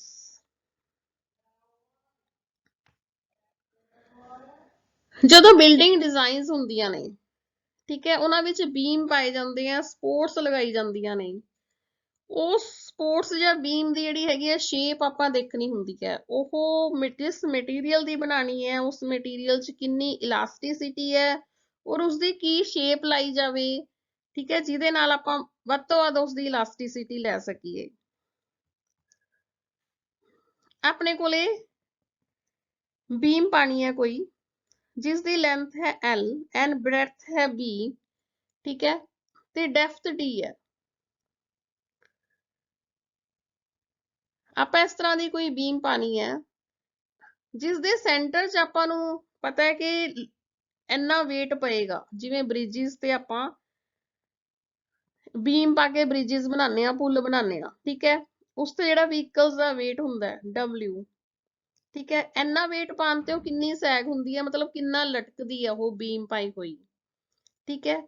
ਉਸ ਬੀਮ ਦਾ ਜਿਹੜਾ ਲਟਕਣਾ ਹੈ, ਜਿੰਨੀ ਉਹ ਫੈਲੇਗੀ, ਜਿੰਨੀ ਉਹ ਲਫੇਗੀ, ਉਸ ਦਾ ਫਾਰਮੂਲਾ ਹੈ this delta is equal to WL cube upon bracket ਦੇ ਵਿੱਚ 4YBD cube। ਰਾਈਟ, ਹੁਣ ਇਸ ਤੁਸੀਂ ਦੇਖ ਰਹੇ ਹੋ ਕਿ L ਲੈਂਥ ਹੈ, ਬ੍ਰੈਡਥ B ਹੈ, ਡੈਪਥ D ਹੈ, ਠੀਕ ਹੈ। ਉਸ ਬੀਮ ਨੂੰ ਆਪਾਂ ਦੋ ਪਾਸੇ ਤੋਂ ਸਪੋਰਟ ਕੀਤਾ ਵੀ ਹੈ ਤੇ y ਜਿਹੜਾ ਹੈਗਾ ਉਹਦੇ ਵਿੱਚ ਯੰਗ ਮੋਡੂਲਸ ਹੈ। ਦਿਸ y is ਯੰਗ ਮੋਡੂਲਸ। ਜਦੋਂ ਆਪਾਂ w weight ਇਹਦੇ ਵਿੱਚ ਲਟਕਾਉਂਦੇ ਆ ਜਾਂ ਅਟੈਚ ਕਰਦੇ ਆ ਮਿਡਲ ਪੁਆਇੰਟ ਤੇ, then ਕਿੰਨਾ ਡਿਪਰੈਸ਼ਨ ਹੁੰਦਾ ਹੈ ਉਹਦੇ ਵਿੱਚ, ਕਿੰਨੀ ਉਹ ਲੱਫਦੀ ਹੈ ਲਟਕਦੀ ਹੈ। that delta is given by this formula। ਠੀਕ ਹੈ, ਆਪਾਂ ਕਵਾਂਗੇ ਕਿ ਬਹੁਤ ਘੱਟ ਲਟਕੇ ਇਹਦੇ ਵਿੱਚ ਡਿਪਰੈਸ਼ਨ ਡੈਲਟਾ ਜਿਹੜਾ ਹੈਗਾ ਬਹੁਤ ਘੱਟ ਆਵੇ, ਤਾਂ ਉਹਦੇ ਲਈ ਕੀ ਹੋਣਾ ਚਾਹੀਦਾ? L ਸਮਾਲ ਹੋਣੀ ਚਾਹੀਦੀ ਹੈ, Y ਲਾਰਜ ਹੋਣਾ ਚਾਹੀਦਾ ਹੈ, B ਦੀ ਵੈਲਿਊ ਲਾਰਜ ਹੋਣੀ ਚਾਹੀਦੀ ਹੈ ਐਂਡ D ਵੀ ਲਾਰਜ ਹੋਣਾ ਚਾਹੀਦਾ ਹੈ। ਹੁਣ ਇਹਦੇ ਵਿੱਚੋਂ L, B, D ਤੇ Y ਦੇ ਵਿੱਚੋਂ ਸਭ ਤੋਂ ਇਫੈਕਟਿਵ ਜਿਹੜਾ ਤਰੀਕਾ ਹੈਗਾ ਉਹ ਹੈ ਕਿ ਆਪਾਂ ਡਿਪਰੈਸ਼ਨ ਇਹਨਾਂ ਦੇ ਵਿੱਚ ਉਸਨੂੰ ਡਿਕਰੀਜ਼ ਕਰੀਏ, ਦਿਸ ਡਿਪਰੈਸ਼ਨ ਨੂੰ, ਇਸ ਨੂੰ ਡਿਕਰੀਜ਼ ਕਰੀਏ। ਉਹਦੇ ਲਈ ਆਪਾਂ ਨੂੰ ਮਟੀਰੀਅਲ ਦੀ ਜਿਹੜੀ ਹੈਗੀ ਹੈ ਡੈਪਥ, ਉਸ ਤੇ ਵਰਕ ਕਰਨਾ ਪਏਗਾ। ਠੀਕ ਹੈ, ਮੈਂ ਤੁਹਾਨੂੰ ਡਾਇਗਰਾਮ ਨਾਲ ਵੀ ਸ਼ੋ ਕਰ ਰਹੀ ਹਾਂ। For a given material, increasing the depth D rather than the breadth B is more effective in reducing the bending। ਹੁਣ ਆਪਾਂ ਉਸ beam ਦੇ ਵਿੱਚ ਆਪਾਂ D increase ਕਰਾਂਗੇ, B ਮਤਲਬ ਉਹਦੀ breadth ਚੌੜਾਈ ਨਹੀਂ increase ਕਰਾਂਗੇ, D increase ਕਰਾਂਗੇ ਤਾਂ ਕਿ ਉਹਦੀ bending ਜਿਹੜੀ ਹੈਗੀ ਹੈ ਘੱਟੋ ਘੱਟ ਹੋਵੇ। Now see the diagram। ਠੀਕ ਹੈ, ਆਪਣੇ ਕੋਲ ਇਹ beam ਸੀਗੀ ਜਿਸ ਦੀ ਲੈਂਥ L ਹੈ, ਠੀਕ ਹੈ, ਬ੍ਰੈਡਥ B ਹੈ। ਹੁਣ ਆਹ ਡੈਪਥ ਹੈ, ਇਹ ਡੈਪਥ ਜਿਹੜਾ ਡੈਲਟਾ ਹੈ ਆਪਾਂ ਉਹ ਦੇਖਣਾ ਵੀ ਕਿੰਨੀ ਬੈਂਡ ਹੋ ਰਹੀ ਹੈ W weight ਲਟਕਾਉਣ ਦੇ ਨਾਲ। ਠੀਕ ਹੈ, ਇਸ ਤੇ ਆਪਾਂ ਵਰਕਆਊਟ ਕਰਨਾ ਹੈ। ਮਤਲਬ ਇਸ 'ਚ ਤੁਸੀਂ ਕੀ ਦੇਖ ਰਹੇ ਹੋ? The most effective method to reduce depression in the beam of given length and material is to make depth D, this depth D of the beam, large as compared to its breadth B, because delta is directly proportional to this, delta is directly proportional to 1 upon D cube। ਠੀਕ ਹੈ, ਪਰ ਜਦੋਂ ਆਪਾਂ depth ਨੂੰ ਬਹੁਤ ਜ਼ਿਆਦਾ increase ਕਰ ਦਿੰਦੇ ਆ then ਇਹ ਬੀਮ ਬੈਂਡ ਕਰ ਸਕਦੀ ਹੈ, ਜ਼ਿਆਦਾ ਬੈਂਡ ਕਰ ਸਕਦੀ ਹੈ। ਠੀਕ ਹੈ, ਇਸ ਬੈਂਡਿੰਗ ਨੂੰ ਆਪਾਂ ਕਹਿ ਦਿੰਦੇ ਆ ਬਕਿੰਗ, this buckling। ਠੀਕ ਹੈ, to avoid buckling। ਹੁਣ ਜਦੋਂ ਆਪਾਂ ਡੈਪਥ D ਜ਼ਿਆਦਾ ਇਨਕਰੀਜ਼ ਕਰਤੀ, ਇਹ ਬੈਂਡ ਹੋ ਗਈ ਨਾ, ਠੀਕ ਹੈ, ਇਸ ਨੂੰ ਕਹਿੰਦੇ ਆ ਬਕਲਿੰਗ। ਹੁਣ ਆਪਾਂ ਇਸ ਬਕਲਿੰਗ ਨੂੰ ਅਵੋਇਡ ਕਰਨਾ ਹੈ। ਇਸ ਬਕਲਿੰਗ ਨੂੰ ਅਵੋਇਡ ਕਰਨ ਲਈ ਆਪਾਂ ਆਈ ਸ਼ੇਪ ਦੀ ਬੀਮਸ ਬਣਾਉਂਦੇ ਆ। I shaped section provides a large load bearing surface and enough depth to prevent bending। ਇਹ ਜ਼ਿਆਦਾ ਲੋਡ ਕਵਰ ਕਰ ਸਕਦੀਆਂ ਨੇ ਜਦੋਂ ਆਪਾਂ I shape ਦੀ beams ਬਣਾਉਣੀਆਂ। And this shape reduces the weight of the beam without sacrificing the strength, hence reduces the cost। ਹੁਣ ਉਹ shape ਕਿਸ ਤਰ੍ਹਾਂ ਦੀ ਹੋਏਗੀ? Just see this shape, I shape ਦੀ ਜਦੋਂ ਆਪਾਂ beam ਬਣਾਵਾਂਗੇ then ਇਹ large load bearing surface ਦੇਣਗੀਆਂ and enough depth ਵੀ ਦੇਣਗੀਆਂ ਤਾਂ ਕਿ ਆਪਣੀ bending prevent ਹੋ ਜਾਏ। And this shape reduces the weight of the beam without sacrificing the strength, hence reduces the cost। ਆਪਣੇ ਕੋਲ original beam ਆਪਾਂ ਇਹ ਜੀ ਸੋਚੀ ਸੀ, ਪਰ ਇਸ shape ਦੇ ਨਾਲ ਕਰਕੇ ਆਪਾਂ ਜਦੋਂ depth ਕੀਤੀ ਤਾਂ buckling ਹੋ ਗਈ। ਇਸ buckling ਨੂੰ ਅਵੋਇਡ ਕਰਨ ਲਈ ਆਪਾਂ I shape ਦੀ beam ਬਣਾਈ।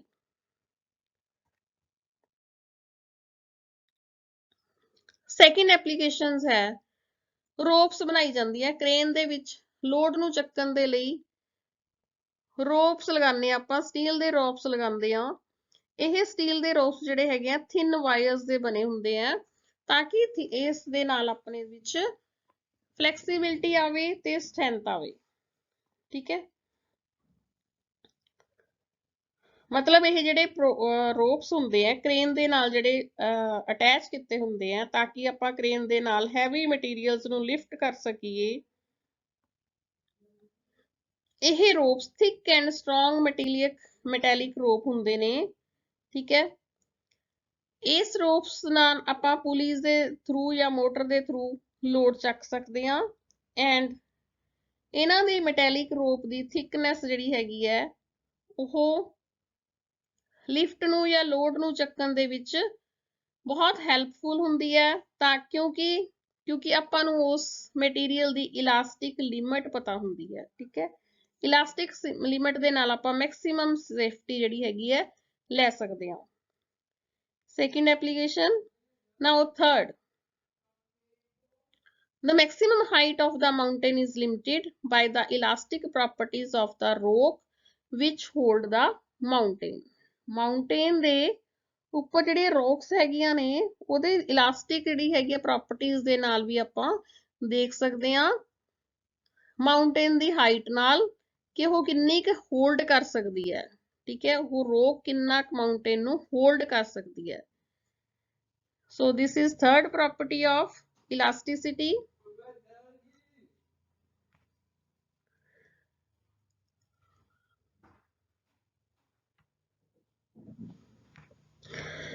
ਸੋ ਇਸ ਦੇ ਨਾਲ ਹੀ ਆਪਣਾ ਇਹ ਟੌਪਿਕ ਖਤਮ ਹੁੰਦਾ ਹੈ। 9th unit the first chapter that is ਇਲਾਸਟਿਸਿਟੀ, ਉਸਦੇ ਸਾਰੇ ਟੌਪਿਕ ਆਪਾਂ ਕਵਰ ਕਰ ਲਏ ਬੇਟਾ। So thank you and take care ਬੇਟਾ। ਨੈਕਸਟ ਟੌਪਿਕ ਨਾਲ ਆਪਾਂ ਜਲਦੀ ਹੀ ਮਿਲਦੇ ਹਾਂ। ਸੋ ਟਿਲ ਦੈਨ ਟੇਕ ਕੇਅਰ।